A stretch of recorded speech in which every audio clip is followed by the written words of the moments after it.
8 de la mañana, 44 minutos. Bueno, es un placer darle la bienvenida al diputado Darío Pérez. ¿Cómo le va?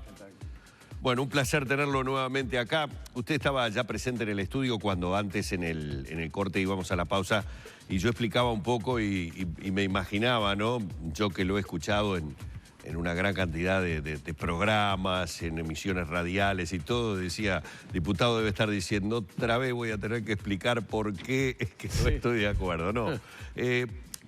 A lo que apuntaba básicamente cuando comentaba lo de cuáles son los puntos, es que yo lo he escuchado en muchísimas de sus explicaciones, ha sido puntualmente muy crítico y muy claro en, por ejemplo, tirar frases como que no va a colaborar en perjudicar a los pobres, porque ha dicho claramente que su preocupación ha estado en ese punto, pero curiosamente no he visto que desde la otra parte, quienes sostienen lo contrario, explicaran que no se perjudican a los más pobres con esta situación.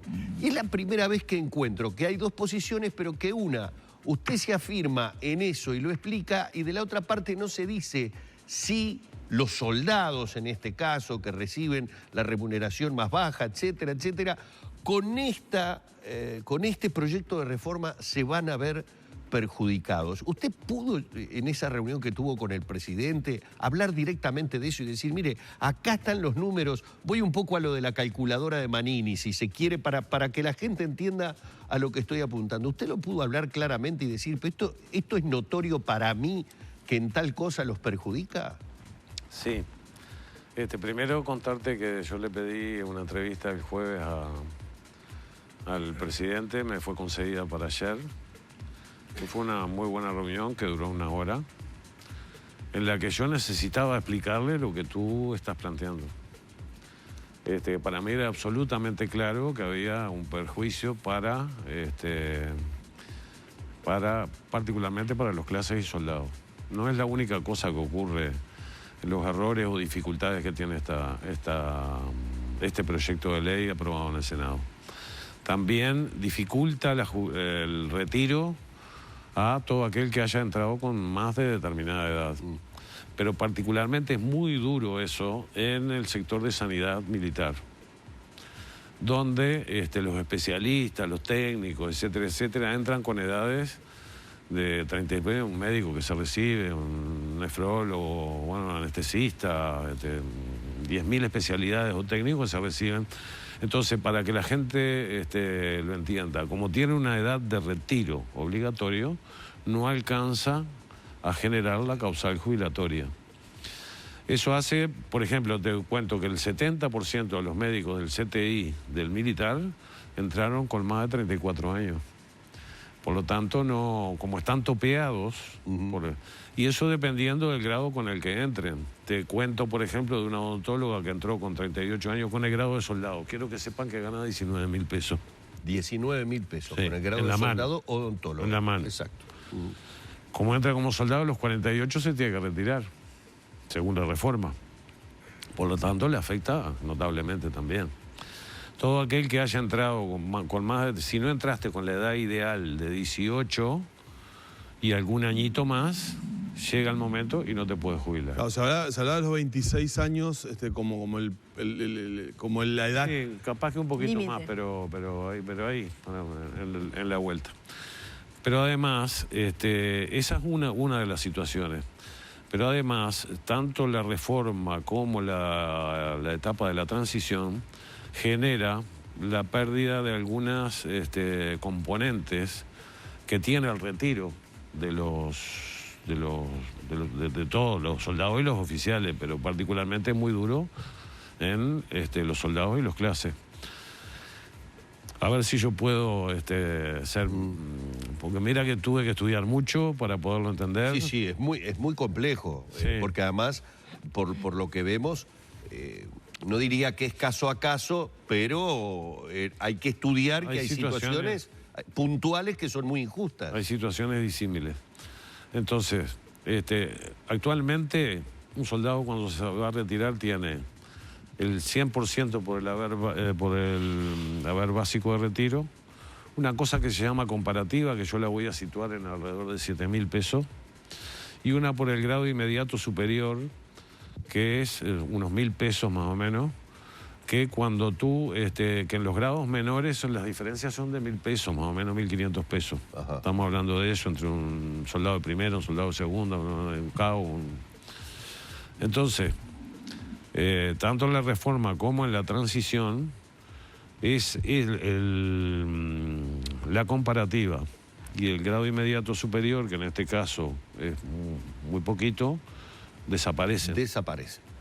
Por lo tanto, es una tasa de reemplazo sobre el sueldo que ellos tienen, que como es muy bajo, lo lleva muchísimo más atrás, ¿no? La tasa de reemplazo es alta, pero el sueldo es bajo. El sueldo es bajo. Yo estoy hablando de la tabla, de la mitad de la tabla para abajo. ¿Qué sucede? Así como en otros lugares se da la concentración de la riqueza, en las Fuerzas Armadas se da la concentración de la pobreza. ¿Por qué? Porque el 40% vive por debajo de la línea de la pobreza, porque el 60% vive en asentamientos, porque viven con 1/5 de la canasta básica familiar medida en enero, que fue la última que vi. Entonces, realmente, si tú tienes que 40% y hay un poquito por arriba que están prendidos el pincel, cuando tú los toques, van a ir más para abajo. Y el ser pobre no depende de usar uniforme o no. Depende de las necesidades básicas insatisfechas. Entonces yo que soy de izquierda digo, pero ¿y cómo voy a joder a los pobres? Porque no están ni en el ADN, ni en la ideología, ni en ningún punto que nos pudiéramos pensar que desde la izquierda nosotros terminemos jodiendo a los pobres. Porque no ¿Pero puedo ese es el decir. espíritu de esta reforma, en su opinión? Yo creo que en el afán de hacer la reforma, quiero pensar bien. ¿Acá se mezcló ideología con economía? No, porque si se hubiera mezclado ideología no jorobábamos a los más pobres. No, ideología me refiero, o animosidad contra las Fuerzas Armadas. Yo te digo que eso es disímil. Hay algunos que tienen, hay algunos compañeros dentro del frente que son claramente antimilitaristas. Entonces, pero tampoco dicen, vamos a discutir la existencia de las Fuerzas Armadas o no. Yo estoy dispuesto a discutir. Claro, pero eso Sí. eso tendría que haber sido antes de ver el retiro de los militares. Si sí o si no, si Fuerzas Armadas sí o no. A Estados Unidos no le gustan las Fuerzas Armadas en los países emergentes. Y como Estados Unidos dice eso, yo digo la contraria. Porque en general el gobierno del mundo no le interesan ni sindicatos fuertes ni Fuerzas Armadas. Porque son dos elementos de resistencia. Ahora, Darío, a las yo políticas. preferiría creer, y realmente es un deseo, no sería un atrevido de opinar porque no he leído en profundidad en absoluto el proyecto de reforma, no puedo hablar. Estoy hablando simplemente por lo que uno escucha como comentarios de una parte y la otra. Yo quisiera aferrarme al hecho de que lo que se pretendió en realidad fue quitarle privilegios a una determinada casta, por decirlo de alguna manera, franja, si se quiere, para no utilizar el término casta, de las Fuerzas Armadas, y no se midió tal vez el derrame, las consecuencias hacia abajo. Sí, de todas maneras es bueno que la gente, porque muchas veces no tenemos toda la información. Es bueno que la gente sepa que un soldado no tiene 8 horas, no tiene nocturnidad, no tiene horas extras, no tiene salario vocacional y trabaja 30 horas semanales más que el resto de cualquier trabajador. Y no tiene derechos sindicales ninguno. Y no tiene derechos parar, sindicales. ocupar, nada. Creo que en las Fuerzas Armadas no se deben detener, francamente. Es una organización... Nadie es soldado obligado tampoco, una organización vertical. Eso que tú me planteas, yo te llevaría a un pueblo del interior... A ver si hay otra posibilidad. A ver si hay otra posibilidad. Que es la otra cosa que no se ve. Que muchas veces a través de eso se hace una transferencia económico-social y además es formadora. Porque si tú supieras, porque yo me he tenido que meter a buscar mucha información, es formadora de mucha gente cuando salen de las Fuerzas Armadas. Carpinteros, mecánicos. Los mecánicos de las Fuerzas Armadas son muy buenos. Enfermero. Yo tuve compañeros que habían hecho salidos del medio del campo en Tacuarembó, para decírtelo crudo. Y eran mis compañeros después en una emergencia excelentes enfermeros. Es decir, ellos pudieron salir del campo allá, en el medio de Tacuarembó, y llegar a ser enfermero y cambiar su vida gracias a ese pasaje que tuvieron. Es decir, hay que mirar muchas cosas y cosas como esta que les voy a contar. Ustedes saben que el 10%, más del 10% de el personal que trabaja en las Fuerzas Armadas se dedica a la salud. No, no sabía el porcentaje. ¿Por qué? Porque atienden 180.000 personas. Bueno, de hecho, muchos oficiales altos advertían de que de prosperar la reforma se podía dar un corrimiento masivo de personal del hospital militar. Se puede dar porque, por ejemplo, los médicos que yo te dije del CTI, otros especialistas que entran, que no llegan, y que además tuvieron oportunidad, porque tienen especialidades muy buenas, de ir a trabajar a lo privado, que ganan muchísimo más, o ir a ACE con cargos de alta dedicación, y sin embargo eligieron eso. ¿Por qué? Porque en el hospital militar se hacen cosas que no se hacen en otros lugares. Estoy hablando de cámara hiperbárica, trasplante hepático, una cantidad de... Desde el punto de vista académico salen muy bien formados y es una medalla trabajar ahí. Además entran por concurso. Y entran hasta los 40 años. Es decir, que ahí se genera una dificultad. Y hay cosas que no se dicen, que yo se la comentaba fuera de cámaras a él, por ejemplo. Acá hay 3 cosas que actúan sobre el servicio de retiro de las Fuerzas Armadas. Una es esta reforma. La otra es la ley orgánica, que es lo que primero tendríamos que haber tratado, que es la organización. Claro. ¿Por qué? Por ejemplo, porcentualmente tenemos una cantidad de coroneles que eso se debe de ordenar. Porcentualmente dicen que tenemos tantos coroneles porcentualmente como Estados Unidos. Entonces hay que ordenar esa pirámide. Debería haber menos coroneles, entonces. Por ejemplo, te digo, ¿no? Ahora eso se lo dijo la oposición del Frente Amplio en el debate en el Senado. Sí, pero a veces tener mayoría te hace como los monos, ¿viste? No veo, no oigo, y algunos no hablo. Y es la ley orgánica, la reforma, y una cosa que yo le comentaba a él recién, que tiene que ver con el ciclo vital. ¿Por qué les digo el ciclo vital? En la dictadura fue el máximo que tuvo de personal de Fuerzas Armadas. Por el ciclo vital empieza a caer. Y para el 2035 hay 15.000 retiros y pensiones menos. Lo que al precio de hoy, digamos, serían 175 millones de dólares menos para el 2035. ¿Y eso por qué, perdón? La ¿Por otra qué no cosa... se incorpora en el debate eso? ¿Por qué eso no está dicho? No sé. La otra cosa que se argumenta, que esto algunos dijeron que es por el déficit fiscal. Sí. No. No es por el déficit fiscal de Lo mañana. repite una y otra vez Astori eso.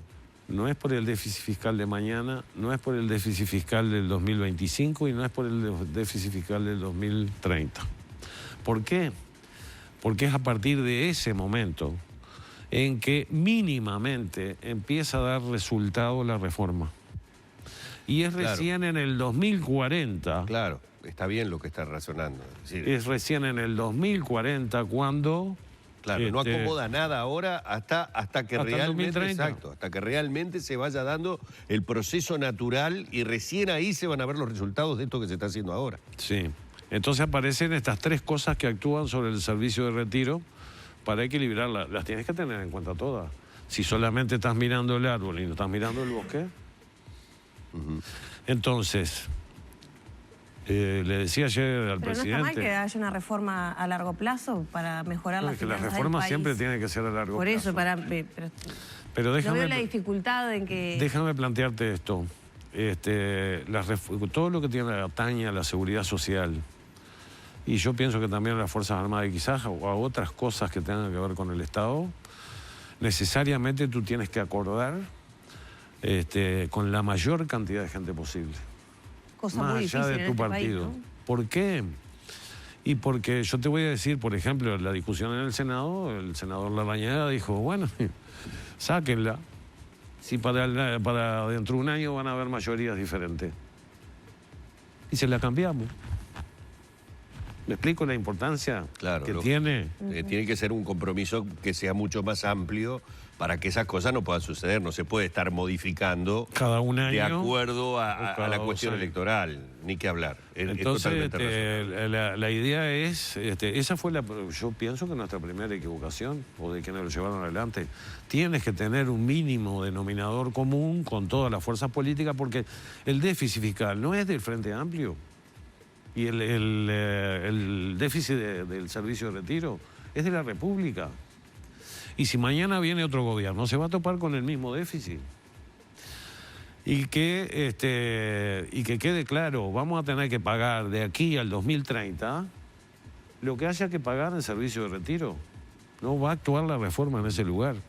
Entonces llama la atención tanta fuerza para tratar de sacar esto de la manera que se quiere sacar, o también otro que zapatean en el piso y dicen, no, entonces así está desnaturalizada. Yo quiero ser bien enfático.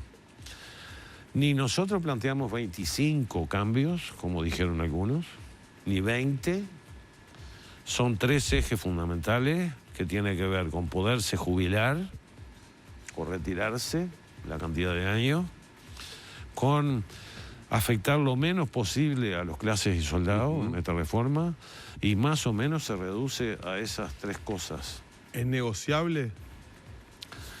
Yo creo que el presidente ayer fue receptivo de las cosas que le planteamos, y además le llevamos la diferencia de costo que podría tener entre lo que viene del Senado y lo que nosotros planteamos. ¿Qué diferencias de costos hay?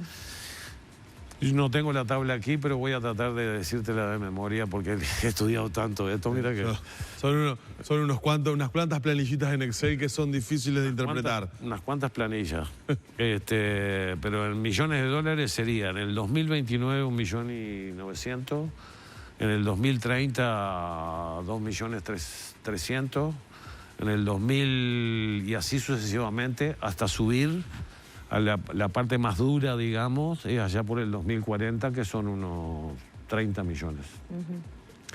Juntos todos, si los divide por la cantidad de años, son probablemente unos 300 millones en los 20 años.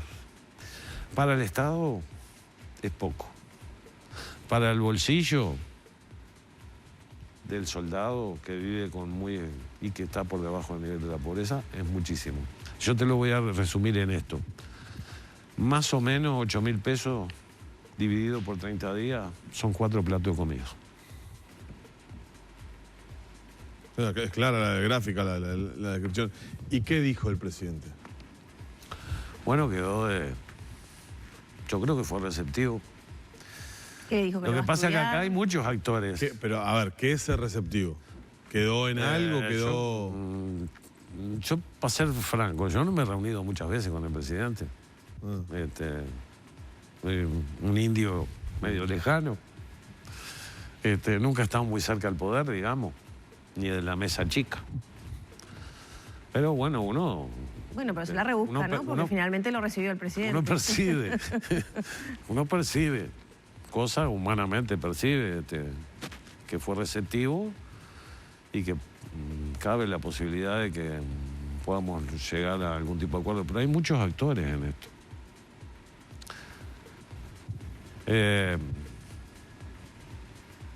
Se puede jugar, a ver si yo me explico. Hay gente que juega para la tribuna chiquita que tiene atrás. Lo deja conforme a esto. Están acá gritando, ¿no? Yo la verdad no estoy pensando en ninguna tribuna. Mira, para decírtelo de otra manera. Para mi vida sería mucho mejor estar tranquilito, callado la boca. Mira que yo hablo una vez cada tanto. Y no en todo este lío gigantesco en el que lamentablemente te dicen de las cosas más oprobiosas. No, a mí no me han contestado con argumentos. Claro, lo que se dice desde la izquierda, quienes están, digamos, de la vereda opuesta a vos... De traidor para abajo y para arriba. De oportunista, de tener oportunismo político para posicionar Sí. al sector frente Ahora, a por temas de ejemplo, gran debate. A ver, yo les voy a traer el tema de los cincuentones, por ejemplo. Astori se paró firme. Está bien, es el ministro más galardonado y yo que sé cuántas cosas, ¿no? Es un gran referente del Frente Amplio. Él se pudo parar y decir, él no hace perfilismo. Él es responsable. Ahora, cuando es el canario de allá, sí, es perfilismo, oportunismo, es que... ¿Esto para la Liga no es una moneda de cambio? ¿Este voto 50? ¿Con qué cosa? No sé. ¿Usted sabrá? No, yo no... nosotros estamos... esto lo hago por convicción. Y lo hago también por ideología, porque me parece que la izquierda no puede joder pobre. Vamos a ver qué dice la gente que tiene preguntas. Abrimos la buzonera de WhatsApp. Vamos a leer el primero de los muchísimos mensajes a través de Facebook. También hay algunos, muchísimos de apoyo, hay que decirlo, al diputado Darío Pérez. Algunos también pegándole algún palo. Vamos a ver qué eligió la producción allí en WhatsApp. Si me van ayudando para leer, diputado, los retirados familiares y los que están activos, estamos con usted. No afloje, abrazo. Este es un mensaje de apoyo, notoriamente. Perdón, depende de quién lo lea en la izquierda, no se sabe si es un elogio o un insulto, ¿no? ¿Cómo? El mensaje anterior. Depende de quién lo lea desde el sector de izquierda que esté, no se sabe si es un elogio o un insulto. No me complica. A ver, Vero, léeme ese próximo que tenemos medio lejos del monitor, por favor. Uruguayos se pueden jubilar a los 48 años. Si pueden seguir trabajando y sumar años para la jubilación. ¿No es lo mismo que nos pasa a todos los trabajadores? Es la pregunta de Mariela. Sí, Mariela. Por cada año que trabaja un militar, trabaja medio año más. Porque trabajan 30 horas semanales más. Y no se las pagan extra. Y les voy a decir que hagan una cuenta. Si le fuéramos a pagar nocturnidad, un 30%. ¿no? Que los trabajadores que trabajan de noche tienen nocturnidad. Sí. Y si le fuéramos a pagar tanto por horas extra, que son 30 a la semana, son horas extras, ¿eh? ¿Sí? Y si fuéramos, o si las incorporáramos en el sueldo, no nos daba la plata para pagarle. Sí, no, y además, haciendo el paralelismo, todos los trabajadores tienen vacacional. Tienen salario vacacional, en el caso de ellos no lo tienen. Por eso. Y otra cosa para Mariela. Sí. Cuando llegan a los 30 años, hasta los 36 tienen que pagar Montepío. Cosa que es exclusiva de ellos. Sí. Yo creo que no hay que entrarle con preconcepto. Y además, esto de los 48 años, que ya estamos pasados de edad de lo que dice le digo a Mariela, de lo que dice la ONU. La ONU dice 45 años para un soldado. La ONU aconseja que... ¿Por qué? Porque imagínate, ir a combatir o a Sí, una claro, es situación, otro tipo de actividad. Después de determinada edad te pasa factura. Yo no puedo realizar la actividad que realizaron los militares nuestros durante el tiempo que estuvieron trabajando en Dolores, por ejemplo. Soy absolutamente incapaz de tener esa aptitud física y, bueno, y además... Lo que significó, eso lo vivió la gente de Dolores claramente. De repente nosotros lo vimos a través de las imágenes, realizamos alguna nota en su momento elogiando la actitud que había tenido, pero después pasó. O sea, después como que nos olvidamos. Pero vamos con otro, Vero, por favor, para el diputado.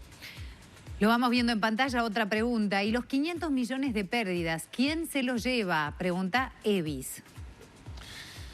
Los 500 millones de pérdida los tienes que pagar porque es por ley, porque no se le vas a dejar de pagar.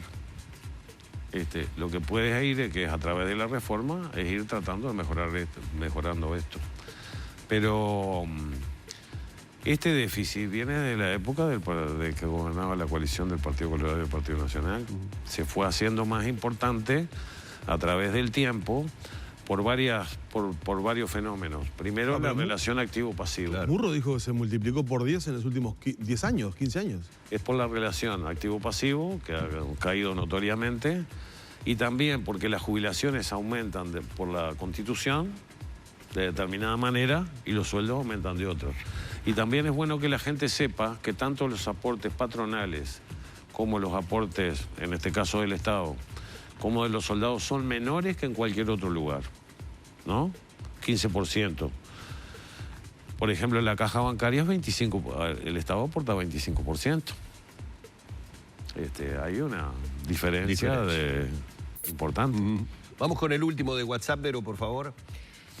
Dice que la caja militar se autofinancie como la caja bancaria. ¿Hablan de los más pobres? Trabajé 42 años en la educación privada y gano 22.000 pesos. Quien recién entra en los militares gana base 17.000.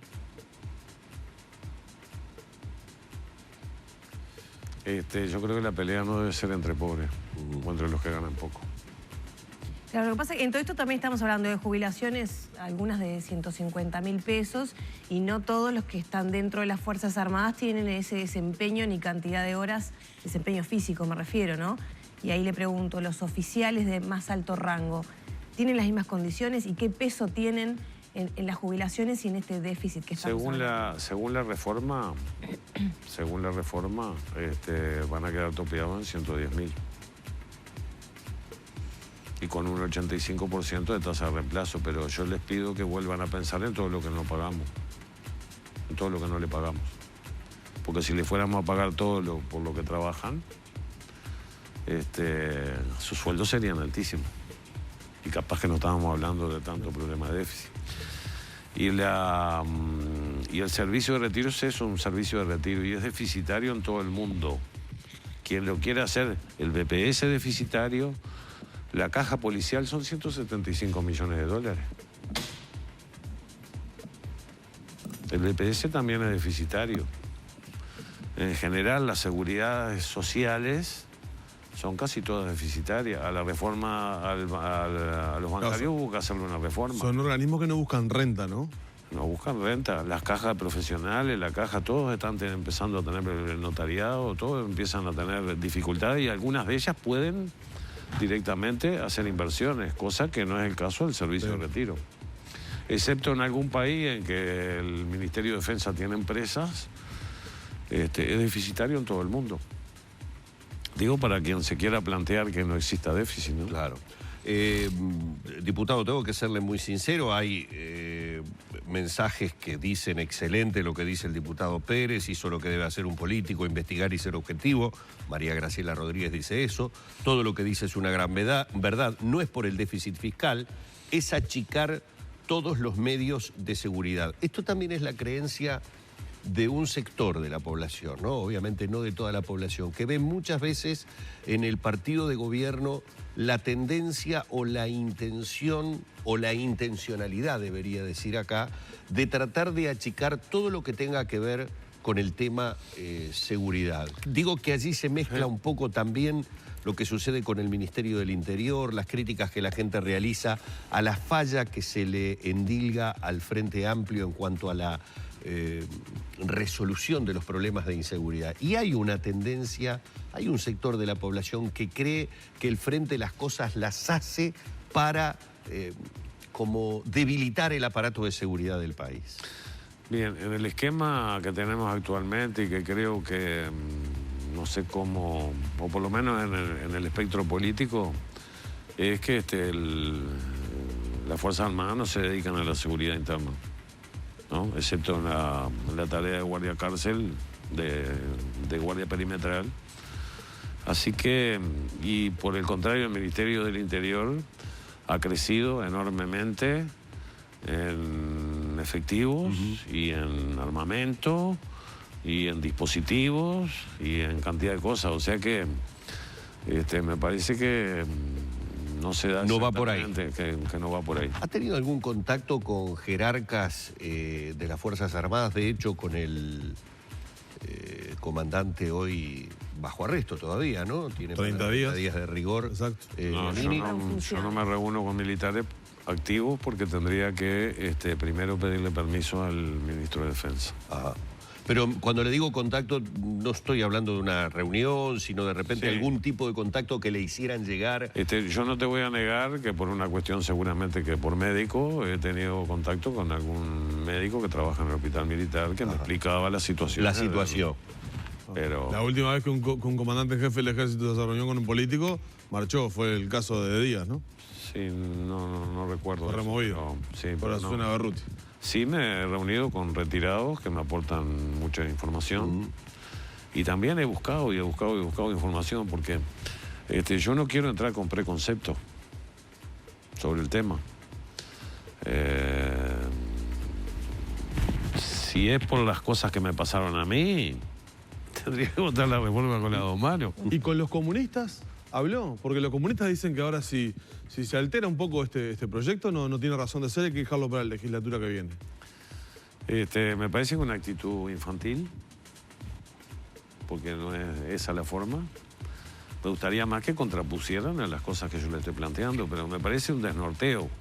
Pero hay tanta gente desnorteada en este mundo y en este país, que fíjate tú, están privatizando parte del Banco República, tercerizando una cosa y la otra, y los únicos que saltamos somos 3 loquitos. Y los que se supone que son más ideologizados, hay gente que está viviendo en el mundo al revés. Tenemos una ley de riego que fue promovida por el Banco Mundial. Nosotros estamos juntando firmas. Y otros partidos que son ideologizados están así. Nosotros no apoyamos la dictadura en Venezuela, porque se la sufrimos acá. Hay gente que apoya la dictadura en Venezuela. Entonces parece que viste que hay una canción de Paco Ibáñez, El mundo del revés. Sí. Yo se la canto a mis niños, chicos. No se las canto, pongo el coso y se las parafraseo, porque si no cantando soy espantoso. Cuando usted dice hay gente, está directamente hablando del Partido Comunista. El mundo del revés. Pérez, para sacar conclusiones, que ya se nos está terminando esta entrevista, si es tan claro los argumentos en contra de esta reforma y que ni siquiera van a tener resultados económicos positivos para el país, ¿por qué piensa que el gobierno igual insiste en llevarla adelante? No, yo no ¿Solo dije, revanchismo? no quisiera que... La reforma es necesaria. Lo que con una perspectiva de izquierda la reforma no puede hacer es afectar a los más pobres. Y así sea a largo plazo, para eso se construyen las políticas a largo plazo y más en seguridad social. Lo que nosotros decimos que no tiene un resultado inmediato, lo que no quiere decir que no tenga resultado y que no sea necesario equilibrarla para el futuro, como nos va a pasar con la seguridad social en general y otras cajas que andan en la vuelta. Antes de despedirlo, Sí, señor. ¿me contesta la última? Ustedes integran la mesa política del Frente Amplio. ¿Por qué el Frente Amplio no pasa el tema Sendica al plenario? No sé, pero yo tengo ganas de presentarme porque... cuando dicen todos los que estamos en Por eso. el Tribunal de Ética... Porque usted, lo suyo está pendiente también. Sí, y yo digo, pero a mí no me gusta que me entreveren, ¿viste? En el guiso ese. Porque están hablando una cosa y de otra y yo estoy entreverado en el medio y yo lo que hice fue desacatar políticamente... Es un mandato político. Y no votar 3, pero es un tema político. Sí, hay notorias diferencias. No es un tema de juzgado, ni de JUTEP, ni de... La verdad que me están dando ganas de presentarme para que el plenario decida, por lo menos sobre el caso nuestro, ¿no? Al pobre Finau Semproni no se lo van a poder hacer. Seríamos el Pato Mier de 33 y yo los que...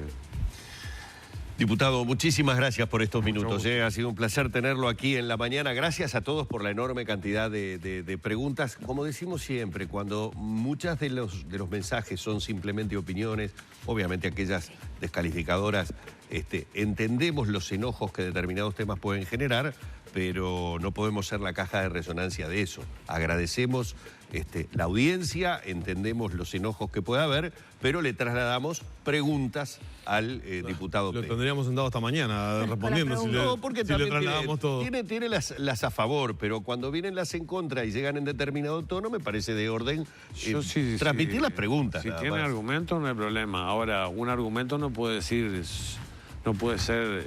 decir sos un traidor. No, Eso dime no a es un ver qué es lo que... argumento, claro. ¿no? Eso no es un argumento. Es verdad. Muchísimas gracias. Así hemos estado con el diputado Darío Pérez en la mañana de Arriba Gente.